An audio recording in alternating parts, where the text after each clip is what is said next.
사람들은 말합니다. 사랑은 쟁취하는 거라고.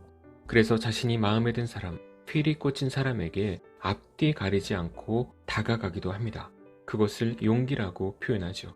그래서 영화에서처럼 한 여자를 두고 결투를 하거나 이성에게 다가오는 다른 이성들을 시기하고 질투해서 온갖 방법을 동원해 그 사람들을 물리치고 내가 좋아하는 사람을 내 사람으로 만들려고 합니다.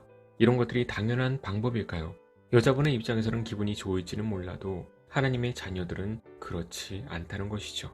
구원도 자신들의 의지로 얻으려 하는 것처럼 그들은 사랑도 자신들의 힘으로 쟁취하려 합니다. 하지만 성도들은 모든 것이 하나님에게로부터 오는 것을 알고 인정해야 합니다. 사랑 역시도 하나님께서 주시는 것입니다. 내가 마음을 표현하고 상대가 마음을 알았다면 그 정도면 우리의 역할은 충분히 한 것입니다. 그때도 상대가 싫어하지 않는다면 자신있게 행동하시면 되겠죠. 하지만 죄를 지으면서까지 악한 방법을 동원해서까지 얻어내는 것이 사랑이 아니란 것입니다. 룻을 맞이한 보아스의 자세를 한번 볼까요? 만일 내가 물으려면 물으려니와 만일 내가 물으지 아니하려거든 내게 고하여 알게 하라. 내 다음은 나요 그 외에는 물을 자가 없느니라. 무슨 얘기냐면 땅을 이어받을 순서가 보아스가 아닌 다른 친척에게 우선권이 있었는데 그 땅을 이어받으려면 과부였던 룻을 함께 아내로 맞이해야 되는 것이었습니다. 보아스는 룻을 마음에 두고 있었음에도 다른 사람에게 먼저 선택권이 있었기 때문에 그 사람에게 어떻게 할 것인지 물은 거죠. 그 사람이 좋다고 했으면 그대로 룻은 그 사람에게 시집을 가는 거죠. 그런데 그 친척이 땅은 좋은데 룻을 아내로 맞이하는 것은 싫다라고 하자 그때서야 보아스는 땅과 함께 룻을 아내로 맞이합니다. 조금 이상해 보이지만 그것이 그때의 순서였기 때문입니다. 결과적으로 보아스는 룻을 양보하는 듯 했으나 결혼하는 것이 하나님의 뜻이었고 보아스는 자신의 욕심만을 내세우지 않고 바른 방법으로 사랑을 얻었습니다. 수많은 경쟁자가 있다고 해도 하나님께서 허락하시면 둘은 사랑하는 관계가 될 것이지만 하나님께서 허락하지 않으시면 상대 주위의 모든 정적들을 제거한다고 해도 그 사람은 당신의 사람이 되지 않을 것입니다. 뉴스에 나오는 수많은 치정 범죄들이 왜 그런가요? 자신의 힘으로 억지로 사랑을 얻으려고 했던 결과죠.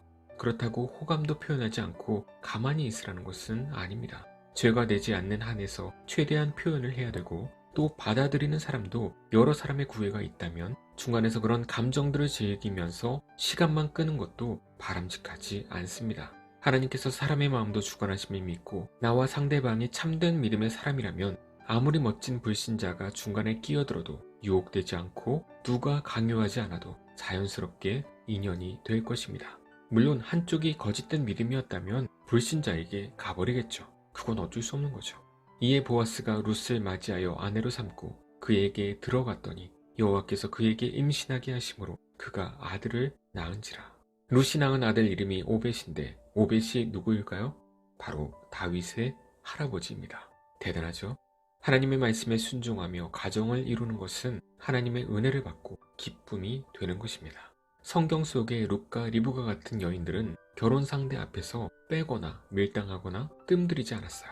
그것이 시대적으로 여성의 입장이 취약해서 그랬기 때문이 아니라 상대가 하나님의 사람이라는 확신 앞에서 순종을 한 것이죠.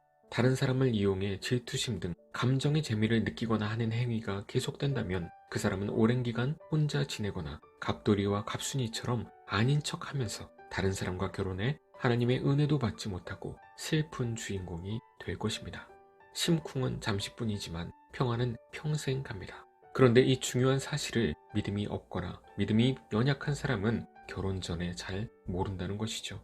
세상 사람들이 더 설레고 재미있고 아름답고 더 박력이 있을 수도 있겠지만 하나님께서 주시는 것이 더 좋다는 것은 순종하는 자만이 느끼고 누리게 될 것입니다. 교회를 다니면서도 사랑하는 사람을 고를 때에는 약간 세속적인 사람이 더 재미있고 너무 답답하지 않고 좋게 느껴지고 있다면 자신의 신앙을 재점검하시길 바랍니다. 그것이 마음의 양다리일 수도 있기 때문입니다. 하나님의 사람을 만날 수 있도록 또 만나면 자신있게 다가서고 순종하며 받아들일 수 있도록 말씀으로 내 눈을 믿음의 눈으로 만들어 놓고 기도하며 기다려야 할 것입니다. 가수리 형제자매분들 중에 솔로분들 모두 하나님께서 주시는 배우자의 선물을 꼭 받아서 가정 천국의 행복을 느끼시길 주님의 이름으로 축원합니다.